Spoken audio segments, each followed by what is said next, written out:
Dear viewer, have you really locked me in this accursed crystal ball until I tell you my predictions for 2024? Puh, good lord, I thought we were better friends than this. But very well, you want my predictions? Then Hextradamus will give you them. Titanically. Every year on January 1st, I make 5 predictions on what I think is going to happen in the year to come, with the chance of them actually happening decreasing with every prediction until we end on my wild card, which is always truly crazy. But I also like to take a look at what predictions I made the year before and grade how accurate they were, with green meaning that I was spot on, yellow meaning that I was kind of right, and red meaning that I was completely wrong. So without further ado, let's take out the blackboard and take a gander at what my predictions were for 2023, so that you can either gaze upon my genius or scoff at my stupidity. Starting with number 1. Islam will surge in popularity in the Western world. As the West under neoliberalism continues to socially and economically decline, a large chunk of the wisest of Westerners, particularly Christians, will be humbled and soften their hearts to the idea of Islam. Chance of happening? 90%.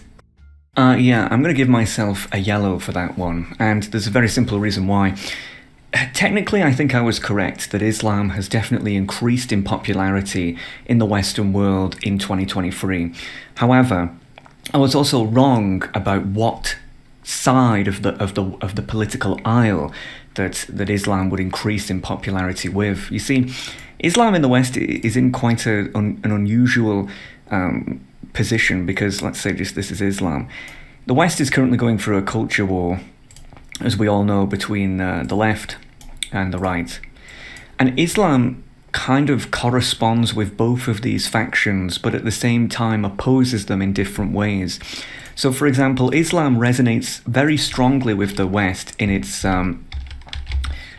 colonialism. It opposes colonialism very strongly. But it sides with the right in the sense that its world view is very much the same as the right. And so, for example, for those who don't believe that, because many people don't, I mean, belief in God, support for LGBT, feminism support, let's just take these 3 things. I mean, conservatives obviously believe in God. They don't support LGBT. They don't support feminism, right? And Muslims, you could pretty much copy and paste this same thing: belief in God, support for LGBT, feminism support. Like the bare bone basics worldview is the same. Now, obviously, there are many differences between, say, Muslims and Christians and Muslims and atheists who are conservative in the West, obviously. But the worldview, the basic worldview of Islam is in complete opposition to progressivism. However, these groups find themselves close together due to opposing colonialism. And my belief system was Muslims in the West will realize that they're going to have to side with the conservatives, and conservatives in the West are going to have to realize that they actually have a lot in common with the Muslims, and they will form they will not merge, because this is a matter of religion, obviously, it's not that simple, but they'll form a sort of alliance of convenience against the progressives who stand against their worldview, which makes sense on paper. However, what I didn't anticipate was, of course, that the Israel and Palestine conflict, which is seen by the left and Muslims as essentially colonialism, is ongoing.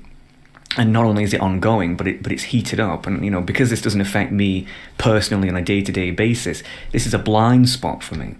And so, I've been focused so much on the Western world and the way that our worldview is under attack or is changing, that I've kind of viewed Muslims as a sort of natural ally, even though the Muslims in the West are considered to be a sort of another civilization, if you would, hence the natural opposition. I kind of thought, well, it's kind of inevitable that these two groups must form an alliance. But no, instead, actually, the opposite has occurred, where Muslims have not moved to the left, but have formed an alliance of convenience with the left because of the Israel and Palestine ramp up. And this has sort of resulted in the Conservatives just going in the opposite direction, right? Just like supporting Israel because, well, Muslims are siding with the West, or the left is siding with Muslims, and so Conservatives are going to do the opposite. At least the older Conservatives, not so much the younger ones, but that's a story for another time. But yeah, this has led to an unusual world where you have, mindless teenagers on the left on TikTok who are reading Bin Laden's letter to America, saying that he had a point. I mean, I bet no one had that on their predictions list for this year. Which is, of course, they ignore the parts where Bin Laden also talks about how, America is supposedly the worst civilization on earth because they don't really believe in God and support gambling and all this other stuff.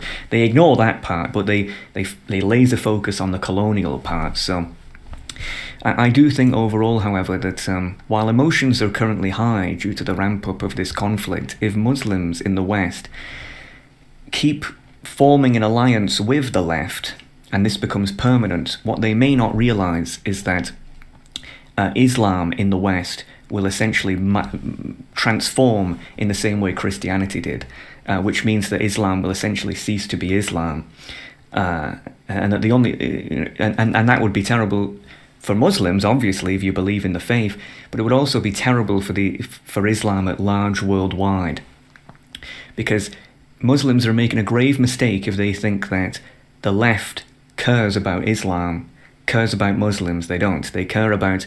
The reason they talk about Palestine is because of their false racial hierarchy that they've created, and it makes them feel like a good person if they wave a flag around, a Palestinian flag around. They don't actually care about the region, the religion, or anything about it. It's an alliance of convenience, perhaps, but it's an alliance of convenience that will lead to nowhere.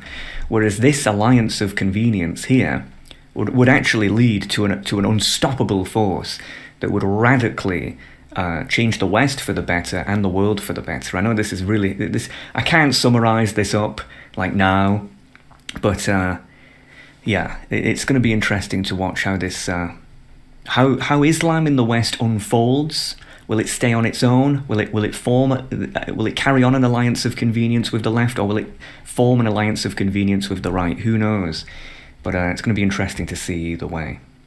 Which brings us on to number 2. Apple will release an AR headset that will change everything. Touted as the inevitable replacement to the iPhone, Apple will wow the world with a headset that can be worn to enhance the user's reality. Chance of happening, 80%. Yeah, and of course this was a green, and some of you may wonder, how did I know that was going to happen? The simple reason is because Apple, as I said, it didn't just become a multi-trillion-dollar corporation for no reason. Apple became as big of a business as it is because it geniusly combines two human elements that usually companies only understand one. They understand like the design, the psychology of design, that kind of what appeals to people, the simplicity, the ease of use, the non-technicality of products. But they also actually are quite inventive. Not inventive in the sense that they create original technology, but kind of in the Blizzard entertainment way, where they take an already existing idea and polish it up. It's clear that the smartphone market is I won't say declining, but it's reached its peak of innovation. There's not much really going on. You've entered the realm of gimmicks now, where you have like foldables and things like that. The smartphone has matured. You compare like an iPhone 3 and then a 3G and then an iPhone 6. They were very different just a few years apart. You compare an iPhone 10 and an iPhone 15, and yeah, there's some differences, but you could live without them.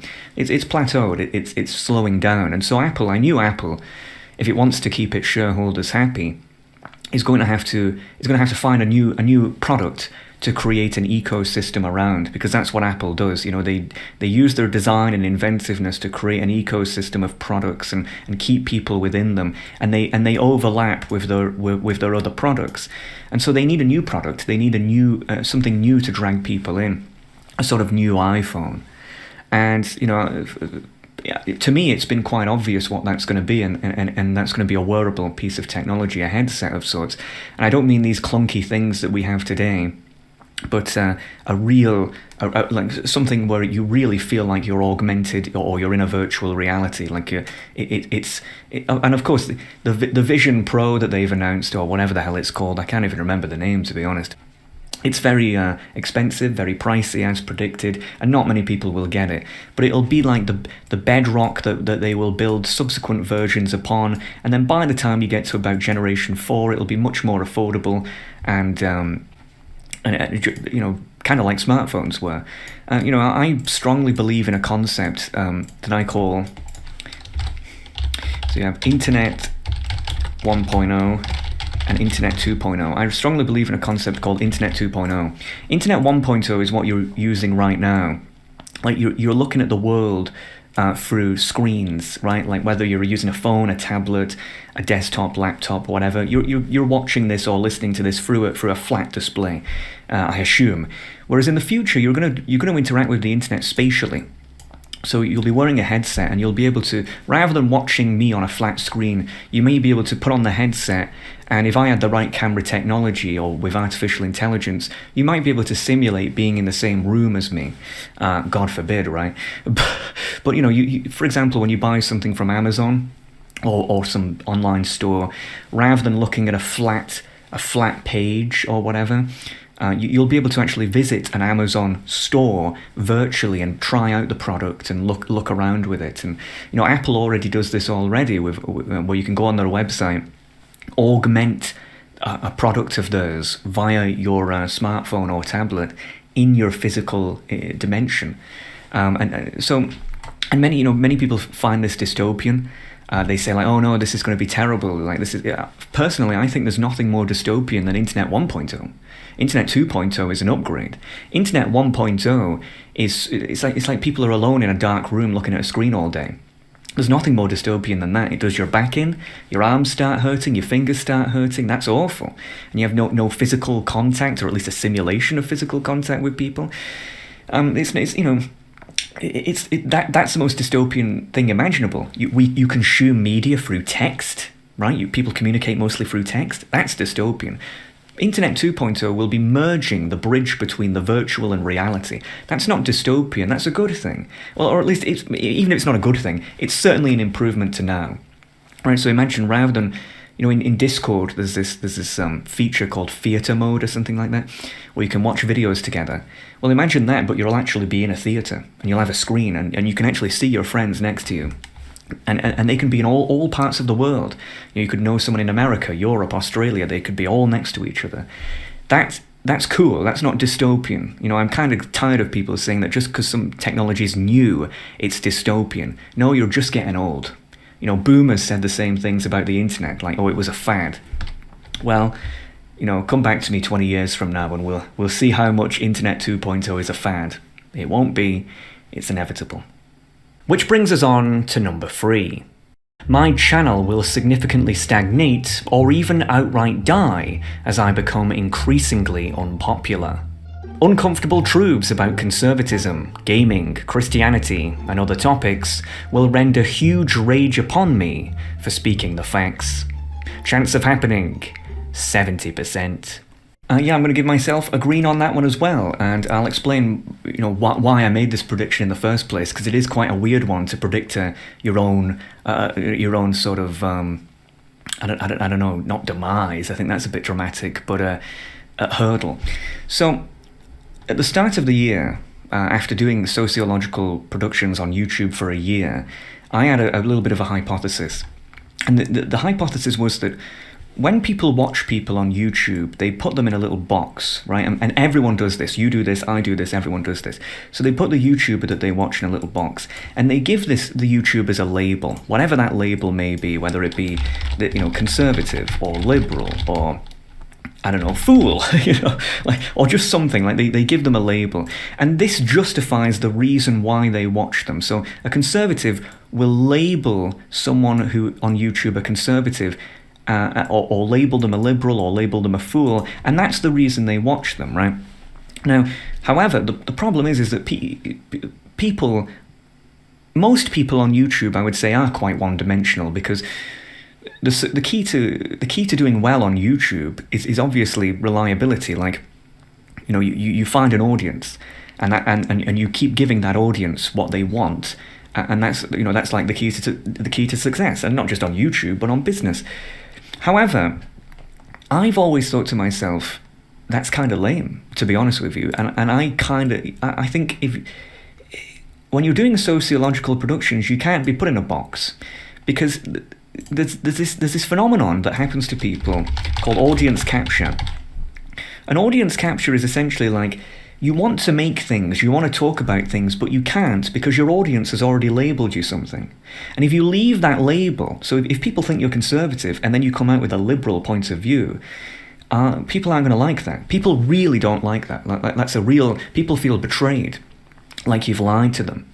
And I know, considering a lot of the productions that I make is making the case for social conservatism, that people label me conservative, which is true.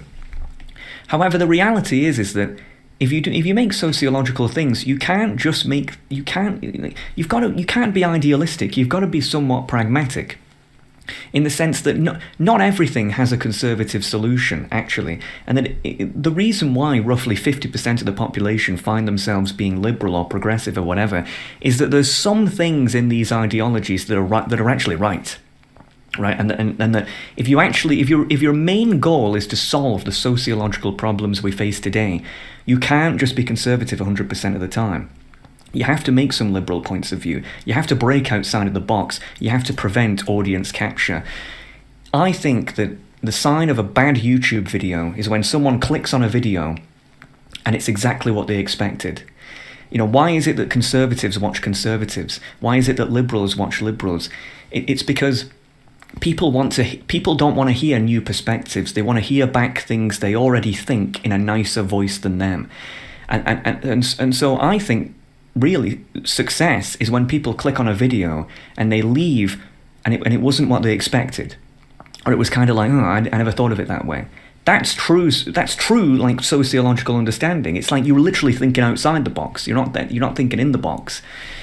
Like, nothing annoys me more on YouTube than like pure conservative or pure progressive channels, or even streamers or whatever, because I already know what they're going to say before they open their mouths, and it's because they're interested in cultivating a personal brand that people can sort of channel their energies into, that makes them money and gives them attention.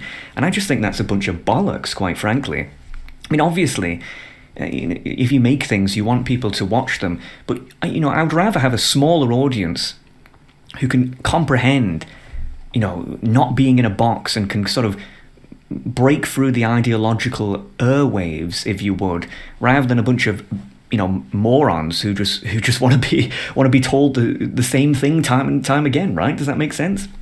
And so I never want to get captured by the audience, and I don't want to patronize the audience. I don't want to tell the audience things that they're probably already aware. I want to kind of challenge the audience and say, listen, you're an intelligent person. What do you think of this? And if you think it's right, tell me, and if you think it's wrong, tell me. But I don't just want to feed you slop, If anyone ever watches anything I see and they think it's slop, I've failed. And to give you an example of this in action, two productions I made this year specifically. I made one called The Enemy Explained, One, The Bourgeoisie. Oh God, I hate spelling bourgeoisie. I know I've not spelled that right, but anyway, the idea of this was, communism is a terrible ideology that's killed millions of people, and it's horrendous. However, and that's a big however, big statement to however, the concept of the bourgeoisie, which is this small group of elites who are self-serving and abuse the people under them, the workers, is no different to the conservative concept of the globalist or the neoliberal. It's no different. And that's what and so you can take that idea from communism and say communism's poo-poo, but this root idea is probably, which is true, is probably why so many people believed in it, right? A lot of conservatives, as soon as they hear the term bourgeoisie, they tune out, they go, oh, this guy's a communist. They try and put you in the communist box. That's stupidity. So you have to artificially select these people out. Another example, the small farm PSYOP. I made a production this year about how A lot of the Western world today, all the institutions of society are taken over by progressives, and this has happened slowly since the 1960s. The way the conservatives have to win again is by taking back the institutions, taking back the education system, the healthcare system, the media especially, things like that. Although a lot of conservatives, particularly online, all they want to do is do this nonsense where they move in the middle of Wyoming and pick berries for the rest of their life on some sort of farm, like this small farm psyop. And this is an idea that has been pushed on them, actually, by progressives, to get them out of mainstream society and isolate them, to make conservatism easier to kill. But it plays on conservative fantasies of being some sort of Fallout character, this lone ranger, right? Like, oh, I exist outside of society, I'm a natural. No, you're a coward. You're running away from mainstream society. You're surrendering, and you've been made to feel like a victor. And a lot of conservatives don't want to hear this. They don't want to hear that's a psyop. They want to return, right? Because everything in the past was better. But that's not true. If you want to win, you have to be brave and take back the institutions. You can't run from conflict. In fact, that's why conservatism is so weak today, because people run from conflict rather than chasing it head on. And so these two productions especially, I made understanding that this would artificially select conservatives. I want to say this in a nice way, but dumb conservatives, not smart conservatives, but dumb conservatives, away from these productions. And unfortunately, that was very much a success. So it is what it is. Which brings us on to number 4. Biden will announce he will not run for president in 2024. Near the end of the year, Biden will step aside as the Democratic candidate for president, starting a contest of succession. Chance of happening, 50%. Yeah, this was obviously a red. It didn't happen. However, I've got to say, I'm absolutely baffled that it didn't happen. And I still think that Biden will not be the 2024 candidate for the United States. I just don't see that happening. The guy was basically half dead when I made this prediction a year ago. Today, he's half underground. In a year from now, I can't imagine how he's going to be. I don't see how the Democratic Party of the United States can possibly have this guy as the candidate. He doesn't inspire confidence. He doesn't, if you want to, I think most political leaders, they've either got to inspire respect, which is kind of like what Obama had. Like, people respected Obama. You might not like him, but you can respect him. Like, he came across as a statesman. Biden isn't like that because he can't get his words out, right? So people don't respect him. Or you have to be fierce, right? Like, Trump is obviously very fierce. Like, even if you don't like Trump, you've got to admit he packs a fight, right? He doesn't give up, this guy. And you wouldn't want to be his enemy because he'll just drag you through the mud. Like, you've got to be feared or respected, I guess you could say. And Biden doesn't fit any of these. He's trying to do this thing where he comes across as like Mr. Nice Guy. But in times of conflict, people don't want Mr. Nice Guy. They want someone they can respect and someone who's fierce. And pretty much any Republican in opposition to him has those traits, and he doesn't. I don't see how the Democratic Party can't possibly replace him. I think this prediction was just made too early. I think it will happen in 2024, but hey, I don't want to waste another prediction on that, considering I've not been right so far. So yeah, it is what it is. I think this was a prediction that was probably made too early. Which brings us on lastly to the wild card, number 5. Russia will use a nuclear weapon in Ukraine. Tired of Western donations that are proving very costly for Russia, Putin will unleash a nuclear weapon in a remote part of Ukraine as a warning to the world to back off. Chance of happening, 20%. And yeah, I wasn't right on this either, but that's to be expected considering this was the wild card. At the time, you've got to understand, at the time of this war, and this is what made me think about this, Ukraine, kind of pretend this is Ukraine. I know that doesn't look like Ukraine, but pretend it is. And this is Russia. Again, it doesn't look like Russia. Kind of looks like, if I draw a face on that, it's kind of like an animal. But, it kind of looked like Ukraine was doing not bad against Russia, because, like, the West was sending billions of dollars to Ukraine, and it kind of seemed like they were holding their ground. And I kind of hypothesized that the Russian public and the political scene would kind of be very, very unstable, because this would just seem as throwing men in the meat grinder.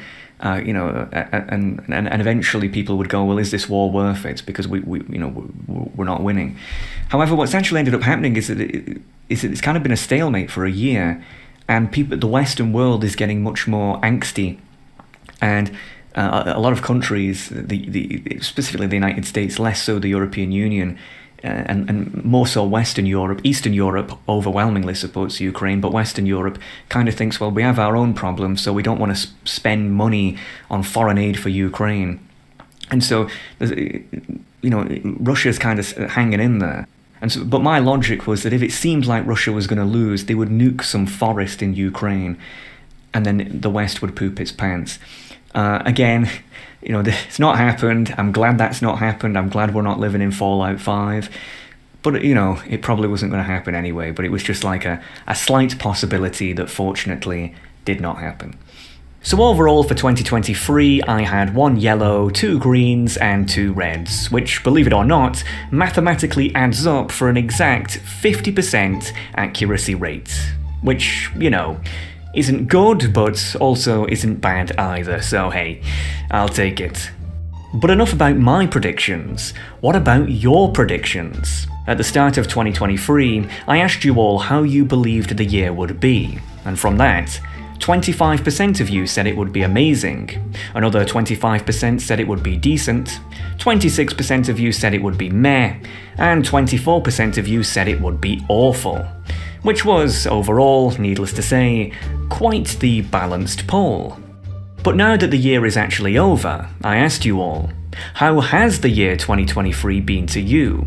And from that, just 13% of you said it was amazing, 35% of you said it was decent, 37% of you said it was meh, with just 15% of you saying it was awful. Overall meaning that when you compare how people thought the year would go compared to how people reported it actually did, it turns out that most people's optimistic or pessimistic predictions did not actually correspond into reality. Which is both a good and bad thing, depending on how you look at it, I suppose. Which brings us on nicely to 2024. Oh, I've been waiting for this for so long. Vladimir Lenin, love him or hate him, once said that there are decades where years happen, and years where decades happen. And oh so right he was. For it's time for me to introduce you to the chronomatic concept of Titan years. And no, not those Titans. There are 2 types of years, normal years and Titan years. Normal years are exactly as their name implies. But Titan years are something else. Titan years started in 2008, and they've happened every 4 years since. They are always packed with absolutely game-changing world events, and no one is ever the same person after coming out the other side of them. They aren't about us as individuals, but about us collectively. They feel extremely slow compared to normal years, and they also tend to be unforgettable, for better or worse. 2008, the economic crisis, and the subsequent election of Barack Obama. 2012, the Higgs boson discovery just as the Mayans predicted, and the beginning of the culture war in the Western world. 2016, Brexit, and the election of Donald Trump. And 2020, with the corona pandemic and the global George Floyd protests. Of course, game-changing world events have happened outside of Titan years, such as the 2022 Russian invasion of Ukraine, or the 2023 heating up of the Israel versus Palestine conflict.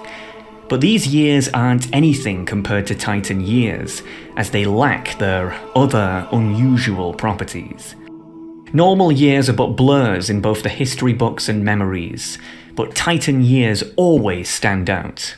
And while to critics they may just sound like mystical jargon akin to something like star signs, it should be noted that similar to how human beings have biological clocks that can sync with each other, so too is this logic shared with mass order and chaos.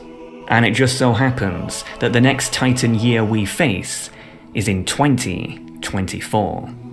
Therefore, while this isn't strictly a prediction, it should be known that 2024 will absolutely feel different compared to the last few years, as well as having a certain unique energy about it, for better or worse. Predicting what will happen in a Titan year is ultimately a fool's errand, as they're always so wild that anyone who does is likely to just end up looking like a fool. However, you're not going to let me out this crystal ball unless I do, so let's get a move on. Number 1. Europe will have an empty political earthquake. Continental Europe will seemingly move right, while Britain will seemingly move left. But in reality, no meaningful change will actually occur. Chance of happening, 90%. Yeah, so, a lot of places are having a crisis, right? So, like, if you take the United States, just pretend that's an American flag and not a scribble. America has numerous crises, like, for example, obesity crisis. Everyone knows about that. Healthcare crisis. Like, American healthcare is, like, constantly under scrutiny. Southern border crisis, right? Southern brother crisis, apparently. Southern border crisis. Like, America has a lot of crises. However, America also has a lot of things that is going really well in the United States. For example, its technology sector is the best in the world. America is storming ahead. I mean, it already was ahead. It owns pretty much every big tech company. It's doing really well on hardware, artificial intelligence. It's doing fantastically. Silicon Valley, for all people dislike it, is the hub, the hub of the world's technology. There's no question about that. What else? Tourism. America is an absolutely beautiful country for tourism, and it probably always will be, because it has one of every climate. You want to see a desert, you go to Nevada. You want to see the snow, you go to Alaska. You want to see tropical kind of climate, go to Florida. Millions of people go to America every single year, and they have good things to say about it. What else? Economy. Actually, the American economy doesn't work for everyone, especially poor people. However, the American economy has not stagnated. It continues to, well, it has a little bit, but in the grand scheme, it continues to grow. It continues to thrive. So America it has some crises that it needs to deal with, but there's also a lot of good things that's going on in the United States at the moment. Same thing with a country like China. Pretend this is the Chinese flag. China has some crises as well. For example, it has a sort of housing bubble crisis, right? So China's had a lot of problems with this massive housing bubble that's kind of getting out of hand and getting out of the way. It's got, I suppose you could say, a human rights crisis, but they don't really see it that way, because they have a fundamental different view of the world. At least their government does. But China also has a lot of good things going for him. For example, it's the manufacturing hub of the world. When you buy something, it's probably made in China. What else? It's taken more seriously. Like, China, back in the 70s and the 80s and the 90s even, was viewed kind of like a joke. People kind of disrespected China. Today, people take China seriously. It's a big superpower. Well, that's the point. People treat it like a superpower. It's a big power in the region, and it's a big power around the world. People don't treat China like it's some sort of second-class nation. They treat it, with respect. Which brings us on to Europe. Europe, both mainland Europe and the European Union, is going through what I like to call a crisis of crisis. Right, in the sense that almost every single thing about Europe as a continent is going down the drain, and there's nothing good. As in, there's nothing that's... To Europeans, I would ask, wherever you're from, is your country better today than it was 10 years ago or 20 years ago? And if the answer is yes, you're living on another planet to most people. Because most people would answer no. I can say firsthand that the UK was way better 20 years ago, 10 years ago than it is now. And I'm not very optimistic for the next 10, 20 years either. And most Europeans aren't optimistic. Europe, let's just go through these things that America has. Europe is rapidly becoming obese. Europe rapidly has a healthcare crisis. The National Health Service in the UK is a disaster. We have massive immigration problems, ironically, on our southern border, the Mediterranean. But we don't have a good technology sector. The European Union over-regulates technology. We have no tech companies. We have no big tech companies. Recently, they just passed legislation on artificial intelligence, so we're not going to excel in that either, so we don't have a good technology sector. Tourism's going down the drain because people go to cities like London and Paris and are very disappointed when they see homeless people and crime everywhere, as opposed to these romantic, beautiful cities that they're promised or believed. So that's not going well. The European economy is significantly stagnating. Back in the 1980s, I think the European continent, I think, made up around, I think it was about 30% of world GDP. Now it's about 10%. So it's declining by percentage year on year on year. We have a massive housing crisis. No, young people cannot afford homes, which is spurred on by immigration. The European Union is rapidly, despite all this flaunting of human rights, the European Union has almost no freedom of speech, actively tries to punish websites that have freedom of speech, such as X or Twitter, puts people in jail for hate crime speech. And places like the UK have more CCTV than some parts of China. So I find it hard to understand how Europe is a beacon of human rights. In what way? Maybe to criminals, not so much law-abiding citizens. There's hardly any manufacturing happening in Europe anymore, because we gave away our industry, such as places like the north of England to places like China, even Germany, which manufactures cars. I hear that's not going well anymore. And Europe is taken much less seriously than it was 10, 20, 30 years ago. We're viewed as an absolute joke. We're viewed as like we're sandwiched between these two nations. We're viewed culturally as America's minion, because they control our media essentially. They set it out. We use their technology. We listen to their songs. We watch their movies. And China has us by the balls in terms of our industry. So what are we? We're going through a crisis of crisis. And the reason why is because Europe is in a state of managed decline. Not decline, managed decline. What's the difference between decline and managed decline? Decline is when a nation declines due to just bad leadership and it's not aware of it. Managed decline is when the leadership is more than aware of it and it's managing that decline. It's almost doing it on purpose. And Europe is right. The European Union at large is ran by bureaucrats in Brussels who it's interesting. Most countries put the most talented people in charge of their government, like China. Xi Jinping didn't just become the head of China. He had to become like a local mayor, and he had to apply to join the party like 50 times. He really had to work his way up. Many people will disagree with that. I know there's some controversy about that, but whatever. In Europe, people who fail, we put them in charge. Like Ursula von der Leyen, the head of the European Commission, is considered a joke in Germany, and yet we made her the head of the European Commission. What are we thinking? We put idiots in charge, and even leaving the European Union doesn't really work, because take the UK. The UK left the European Union a few years ago, and it's still a joke, because the two main parties are still Brussels thinkers. They still think in terms of managed decline. They're convinced that Europe's fate is to just be a loser, and that we should be grateful that we're not treated worse. No, I actually want Europe to be a superpower. I want to believe that Europe's best days are not behind it, but ahead of it. And unfortunately, times are bad in Europe right now, and so people are voting for parties that are the opposite of what's currently in charge.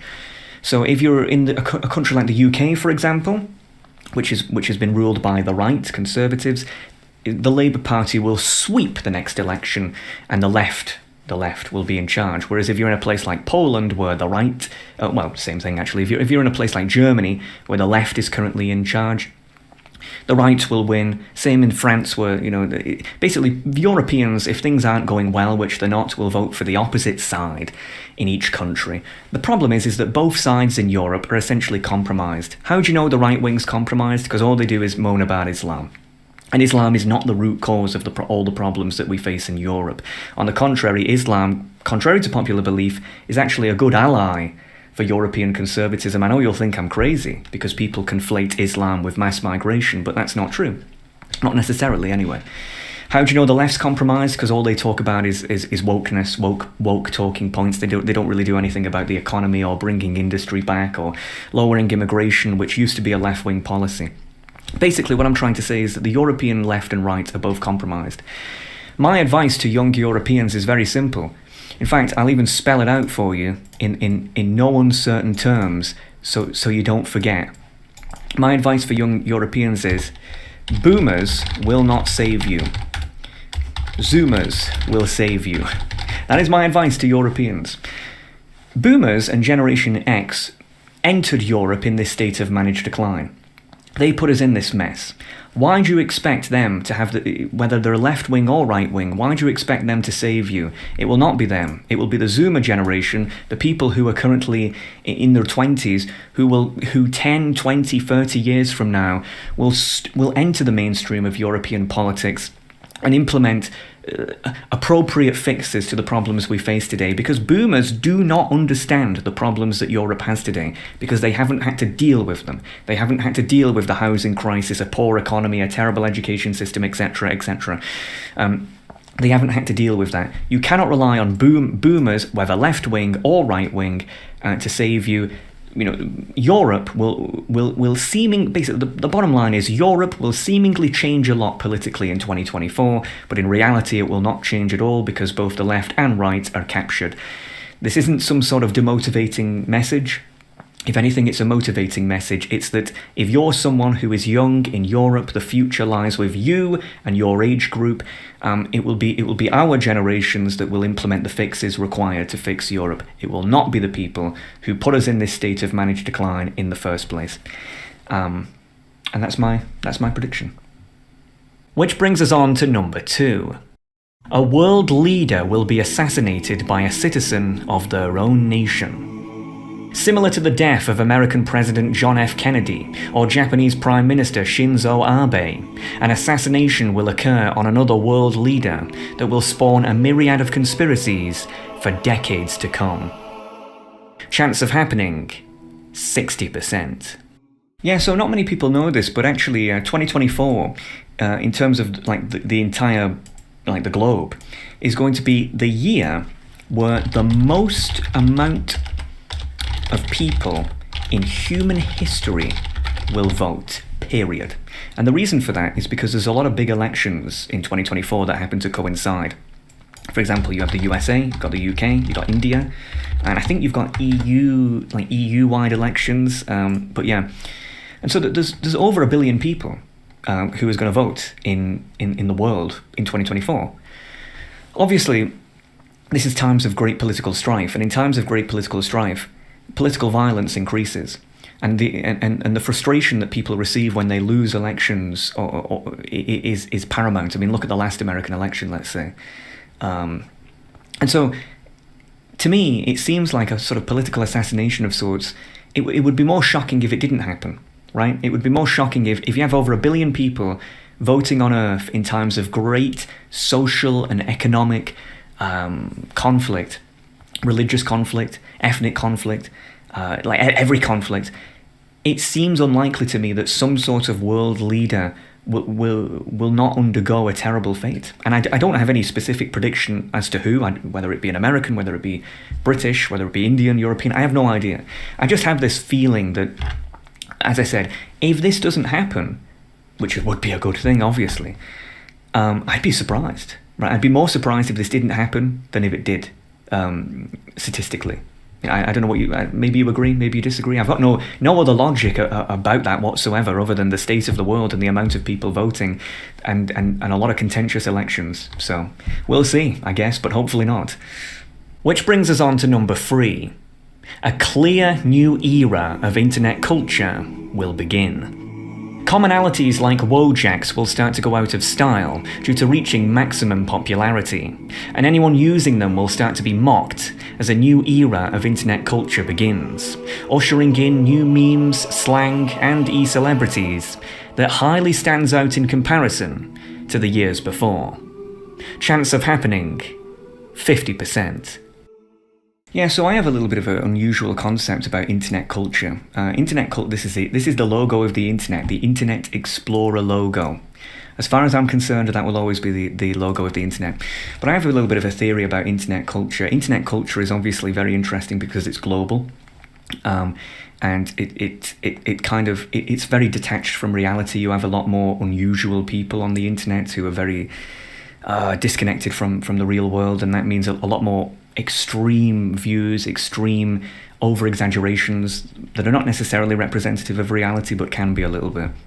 And so I have a little bit of a concept about internet culture that I call Genesis and Exodus. I wonder if you can guess where I got that from. So basically, you have some websites on the internet that I call Genesis websites, and some that I call Exodus websites.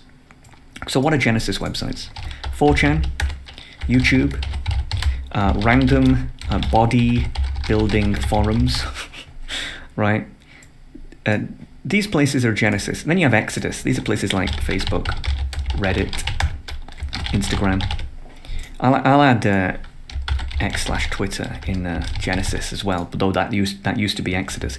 Basically, Genesis websites are websites that create internet culture. And the reason they're allowed to create internet culture is because they're relatively uncensored. Obviously, YouTube is kind of censored. Twitter used to be censored a lot. But they're not censored enough in the sense that people can speak their mind for the most part, and people can freely exchange ideas. And I mean, what am I doing right now? I'm exchanging an idea to you right now, right? And this is kind of promoted and supported on these websites. Like, this is viewed as a good thing. Whether you like these websites or not, you will find that almost everything to do with internet culture spawned from Genesis websites.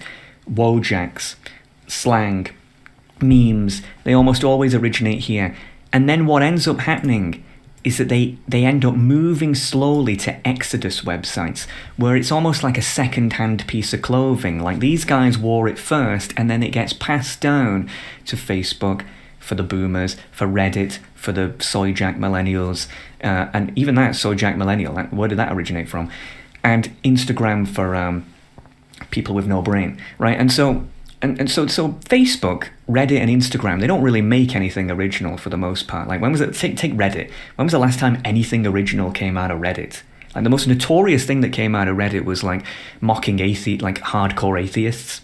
But even that didn't come from Reddit. It came from Genesis websites mocking Reddit, right?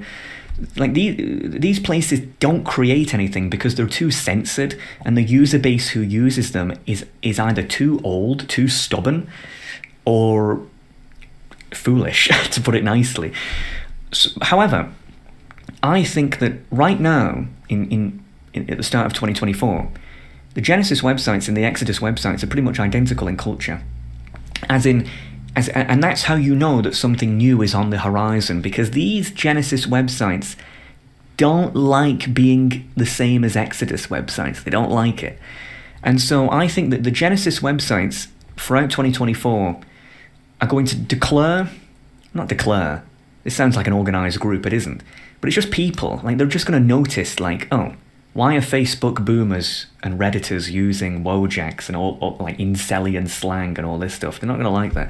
And so they're going to manufacture new things throughout the year that will take at least until 2026 for the Exodus websites to catch up. Basically, what I'm trying to say is that new slang, new memes, new nonsense, right, is going to new e-celebrities, whether it be streamers or YouTubers or whatever, are going to come to the forefront throughout 2024 in the same way that they did with like 2016 and 2020, right? Like, I think 2016 you had like the Pepe thing that was used by Genesis websites and then eventually reached Exodus websites. You had like the NPC meme, eventually reached, basically what I'm trying to say is that current internet culture is stale, and I think that it's going to go the way of the dodo, and I think we're going to get new things, and 2024 will stand out specifically, just like 2016, just like 2020, as a year of great Genesis creation, and the Exodus websites are not going to be ready, in my opinion. I'm curious by the way, if you think that this is correct.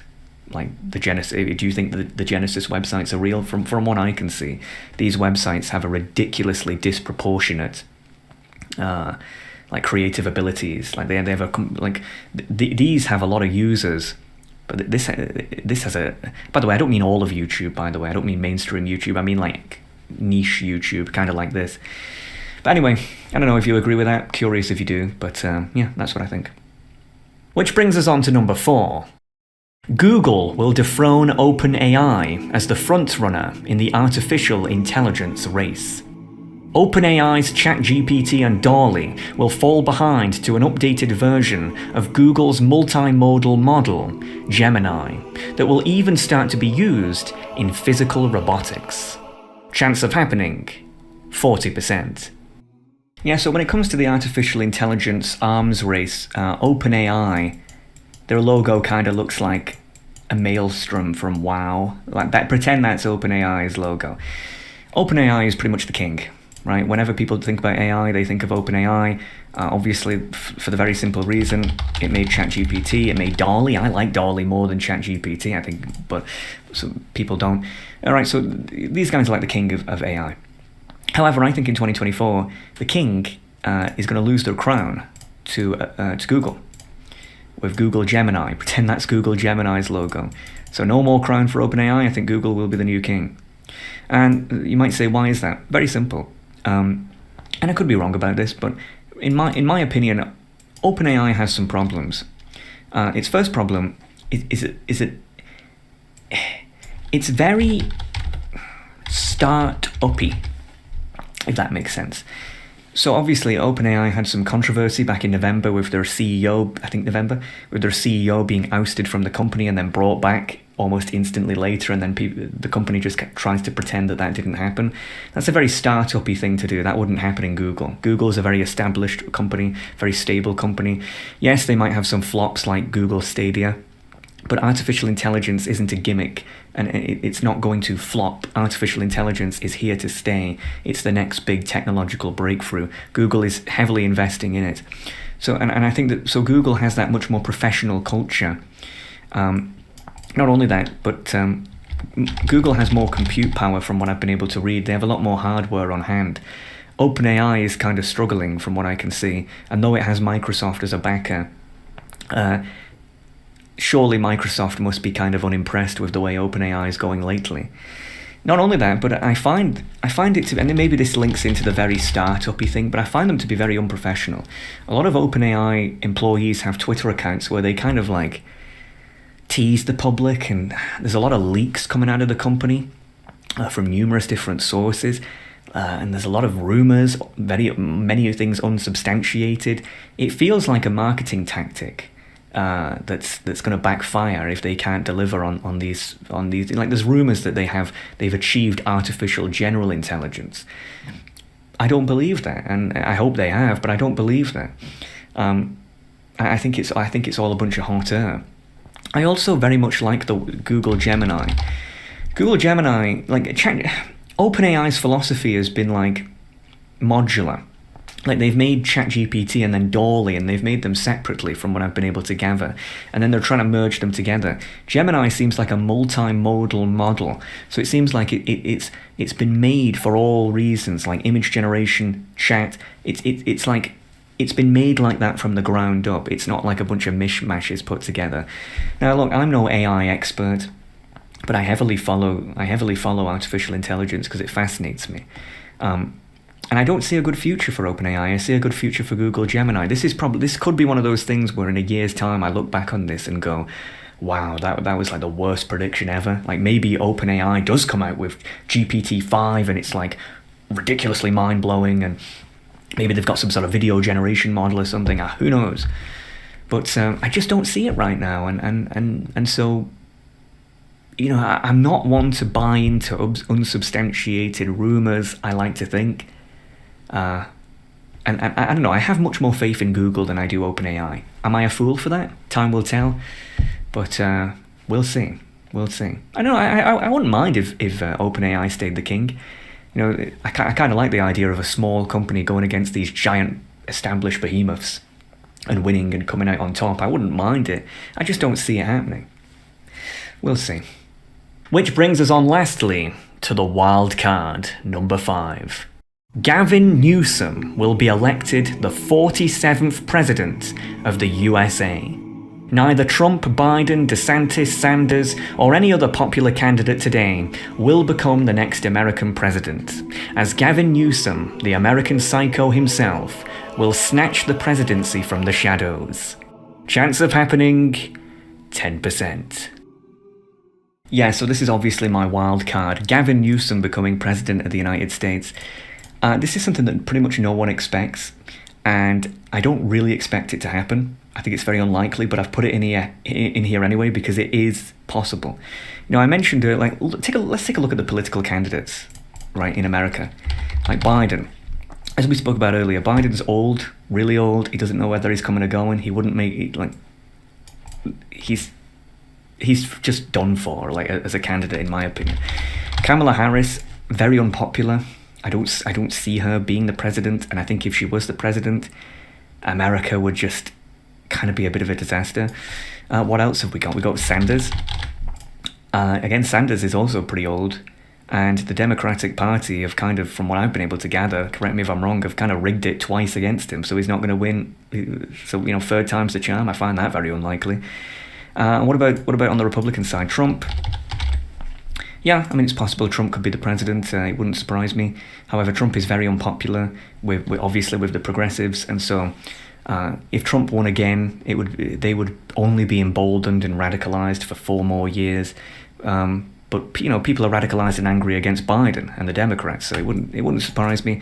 Oh, and the rest are kind of like a joke.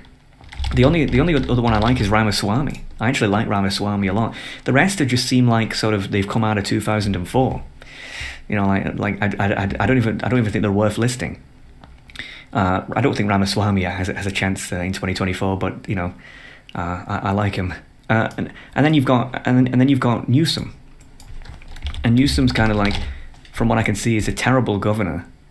But he kind of has the Trudeau effect, the Ken doll effect, if you know what that means. The Ken doll effect is kind of like, well, you've got a man who is kind of attractive, and then they attract like female voters because they're much more likely to support a political candidate if he looks good, and they can imagine themselves with them. You know, men don't ironically don't think the same way about female political candidates, believe it or not. But women do, and so, you know, Newsom kind of has the looks factor. He's kind of well spoken. I don't know. He's kind of the only one who's not like 90, as well, for the most part. So I don't know. Newsom, like, if I was a Democratic strategist, which thankfully I'm not, because that would be a very sad life indeed. Picking Newsom to be the next stand-in seems like a no-brainer, even if he has a terrible record. You know, he's kind of like the American Psycho. The more you study Newsom, the more fascinating he is. Like the way his mannerisms, the way he speaks to people, the way he operates. He is like the American Psycho. He is like the perfect Democratic candidate. And I think the American public would unfortunately eat him up. So it's unlikely. It's probably going to be Biden versus Trump. But screw it. I'm going to say it's possible that Newsom will win. Even if I wouldn't want him to. I think the Americans deserve a better leader than that. But screw it. I'm going to say Newsom will be the next president. Keep in mind, however, when it comes to American elections, I'm always wrong. So I thought Hillary would win in 2016, Trump won, which I was happy about, but still. I thought Trump would win in 2020, Biden won.